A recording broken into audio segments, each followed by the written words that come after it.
Bien, bonjour. Je m'appelle José David, je suis étudiant à l'Université de La Salle.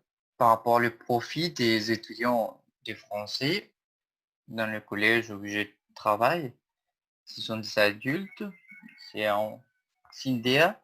Donc, il fallait bien adapter les documents aux personnes adultes qui travaillent, qui ont des responsabilités familiales, et en plus, essayer de continuer ses études. Des personnes qui ont un décalage académique important, qui mettent souvent des difficultés à remplir les tâches et aussi à comprendre des niveaux de connaissances, un niveau d'apprentissage d'après une taxonomie de Bloom sur des étapes plus, des niveaux avancés. Disons que, le matériel va être construit à partir des bas niveaux d'apprentissage, compréhension et d'exploitation par rapport à l'apprenant. Donc, voyons quel a été le parcours du début à la fin de ce cours. Allons-y. Tout d'abord, pour vous dire, le matériel des classes, c'est tellement important qu'on ne peut pas se lancer tout d'abord à construire. Il faut bien identifier quels sont les types de matériel, concrètement, les documents authentiques, de quoi s'agit-il, quelles sont les différentes formes quand l'on peut trouver le matériel, et comment identifier ce matériel qui est vraiment indispensable, et quelle est la forme de ce matériel qui peut répondre au profit de nos apprenants.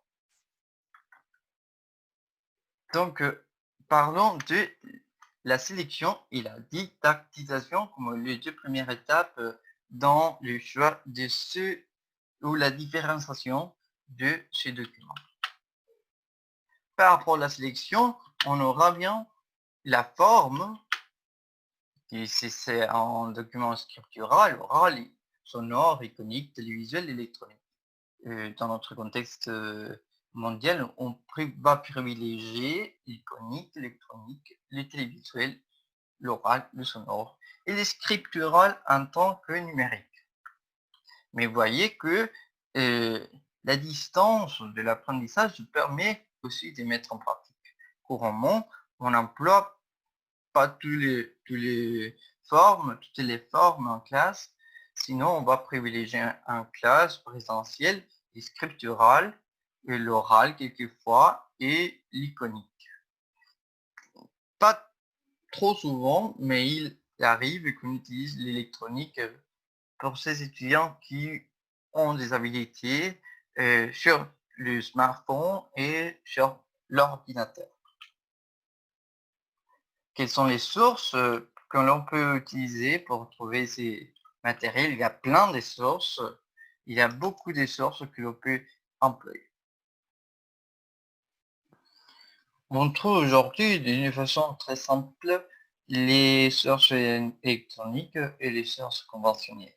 Manuels, les fiches, des documents qu'on puisse trouver de façon physique, documents authentiques, les électroniques aussi, il y en a plein. Comme cela, il faut avoir des critères pour choisir. Il y a situationnel ou pédagogique. Souvent, on peut aller d'un critère à l'autre ou même se situer par rapport aux besoins des apprenants. Mais passons à l'autre côté, la didactisation. Il faut faire une analyse pédagogique, créer des activités.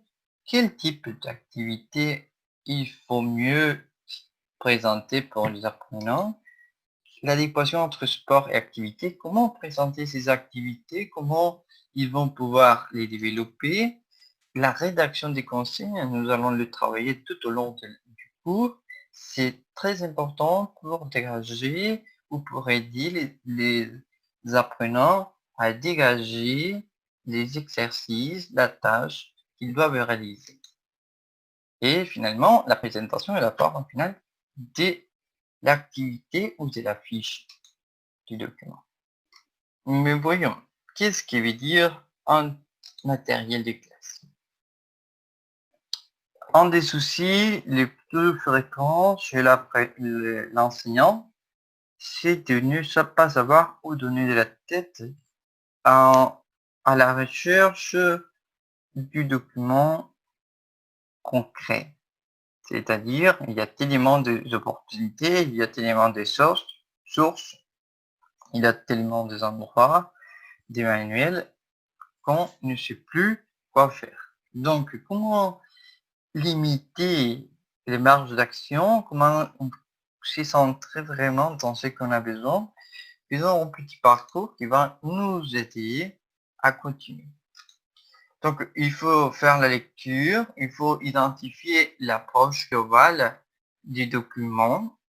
Il faut vraiment savoir quel est le but de notre classe, qu'est-ce que nous cherchons, quels sont ces savoir-faire que nous devons développer, quelles sont les propositions didactiques que nous voulons proposer dans notre classe pour les apprenants. Pourquoi pas identifier la TV, le carnet du jour, les recettes, l'horoscope, les portables, les tests. On sait bien qu'il y a beaucoup d'autres, mais on peut partir de ceci pour commencer notre recherche ou la créativité du moment.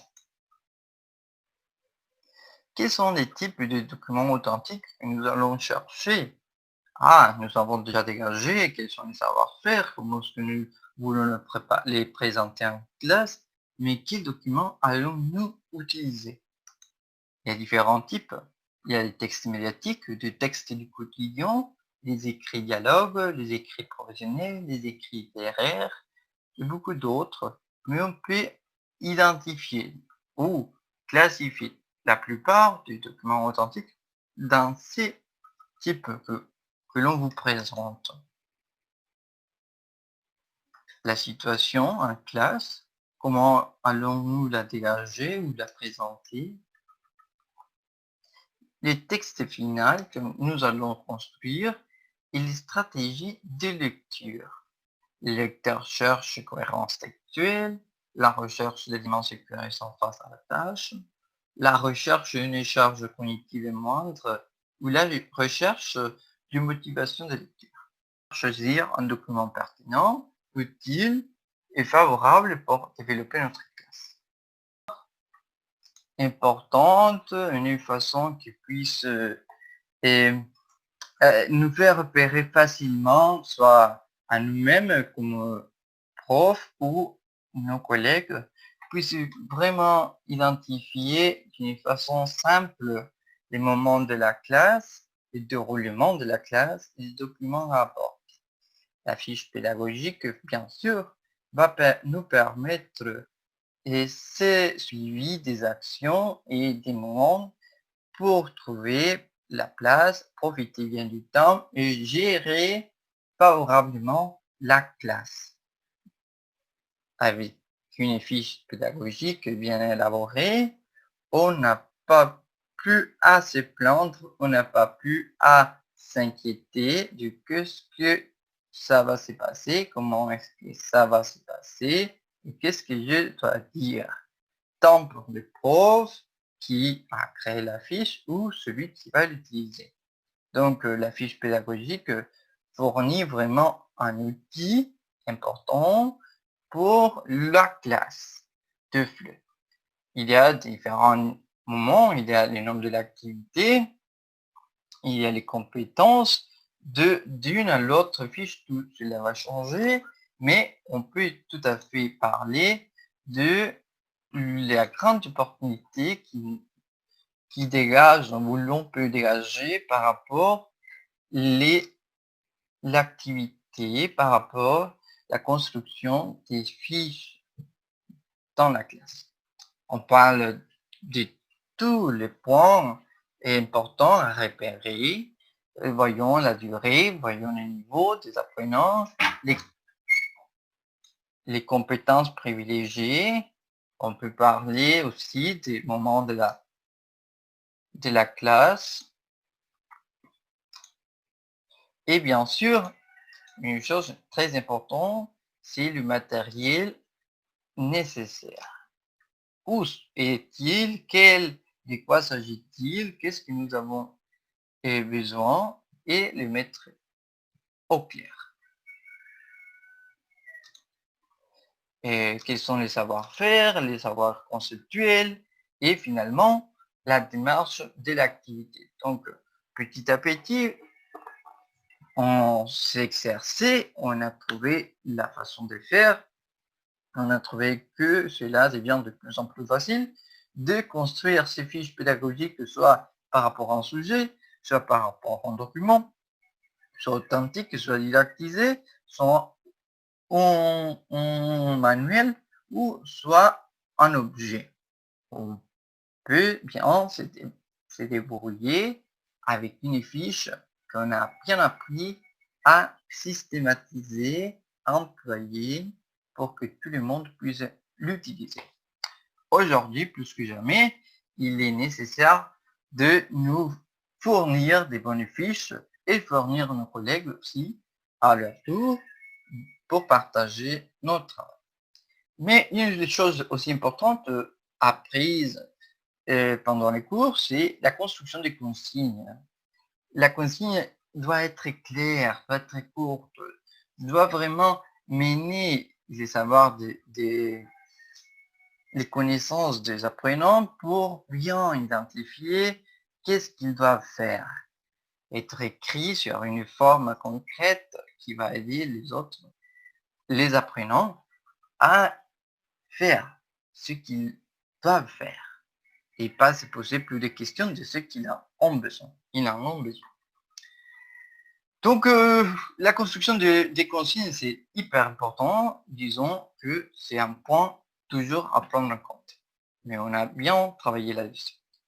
Une des choses aussi importantes que le cours nous a permis, c'est la discussion et l'espace des partages des expériences, des opinions, des doutes, même des situations que l'on pourrait bien dire et limites, qui vont parfois nous mettre des inquiétudes assez vivencielles de l'expérience. On peut se dire, mais comment ça va se passer? Comment est-ce qu'on fait aujourd'hui? Enfin, l'opportunité de travailler la classe inversée, la pédagogie du projet et la classe flexible nous a permis aussi de créer cet espace pour identifier les profils de nos apprenants, pour identifier les défis auxquels nous sommes en face. La classe inversée, comme elle l'a dit, nous va fournir, on l'a travaillé ensemble à niveau national sur les webinaires l'autre jour, va fournir des travaux à la maison qui va rendre plus autonomes nos élèves pour qu'ils puissent petit à petit découvrir les habiletés d'apprendre à apprendre. Et donc, la consigne claire va être fondamentale pour dégager tout ce moment dans la classe pour vraiment trouver du profit en classe, soit en présentiel ou en ligne. Si l'on va se connecter dans une vidéoconférence avec nos élèves, il faut bien profiter des 30, des 45 minutes avec le travail. Pas de rester à parler, sinon de faire travailler nos apprenants. Toujours, il est bien important de qu'ils soient eux qui prennent la charge des activités, qu'ils soient eux qui travaillent, qu'ils soient eux qui construisent. Il y a bien sûr des points à prendre en compte, pas négatifs tout à fait, mais des points aussi importants à pas laisser perdre de vue. Et bien sûr, il y a toujours le débat on parle d'une classe inversée. Non, il y a plusieurs classes inversées. Il y a classe inversée à chacun dans son contexte. Donc, on peut plutôt créer ou penser à des nouvelles adaptations ou des adaptations possibles dans notre contexte et notre situation comme enseignants. Voyons donc la classe flexible. La classe flexible, c'est tout un défi. Ça permet de répondre bien aux besoins des apprenants, au-delà de tout simple donner un cours, pas tout simplement qu'ils fassent ce qu'ils veulent, sinon qu'ils apprennent à leur rythme, à leur façon, qu'ils puissent vraiment se motiver, s'encourager à apprendre ce qu'ils cherchent, ce qu'ils peuvent bien comprendre et trouver l'autonomie. On a vu avec la classe inversée, c'est bien, on apprend autrement, mais la classe flexible donne aussi une petite nuance sur le côté de l'autonomie de l'apprenant. On a fait une belle lecture pour trouver quelle est la classe flexible et comment déclencher une classe flexible dans notre contexte. Il y a des collègues qui sont en ce moment en train de le faire et la situation mondiale, le travail sur le numérique, le travail à distance, nous empêche de construire une classe numérique et flexible ou le dispositif d'une classe flexible, mais bien on trouve déjà les petits outils, des petits indices, comment y arriver. On peut exploiter n'importe quel document, soit un document didactisé, soit un document authentique, toujours à privilégier les documents authentiques qui vont développer ses compétences et sa habilité langagière chez l'apprenant. Et finalement, pourquoi pas, ils vont pouvoir construire d'après eux, avec leur façon, avec leur créativité, une tâche finale, une tâche à partager. Voyons donc la pédagogie du projet que bien, il est bien proposé par le plan de l'éducation nationale, mais aussi devient de petit à petit chez tous les apprenants dans notre contexte, où la plupart de nos apprenants, il y a une façon d'enseigner importante. On fait des tâches au fur et à mesure, et au bout d'un moment, on lance un projet, on lance une activité finale, une production finale qui va dans le sens de la pédagogie du projet. Souvent, les activités co-curriculaires vont pouvoir se trouver comme dans le même sens. Il y a des intérêts des étudiants qui sont mis en valeur. On peut aussi devenir flexible et contextualiser aussi l'apprenant, l'enseignement dans la classe. On peut aussi travailler des activités un peu plus ambitieuses qui vont obliger les apprenants à faire de petites recherches, identifier, dégager des informations pour aller produire à son tour. Et pourquoi pas contextualiser, pourquoi pas passer de ce que nous regardons, de ce que nous apprenons, à construire avec ce qu'on a. Les apprenants peuvent vraiment aller dans son coin, aller dans sa réalité, dans sa situation d'apprenant et trouver tous ces et mobiliser ses savoirs pour dégager des productions créatives, contextualisées, tropicalisées, comme on aime bien dire, dans notre région centro-américaine. Il y a les étapes du projet, c'est très important à prendre en compte, c'est fondamental pour bien réussir la tâche finale et pour bien mener les séquences et à fur et à mesure que nous allons avancer jusqu'à l'arrivée de la tâche finale ou de la production finale. C'est très important de prendre en compte, c'est très important d'aller au-delà.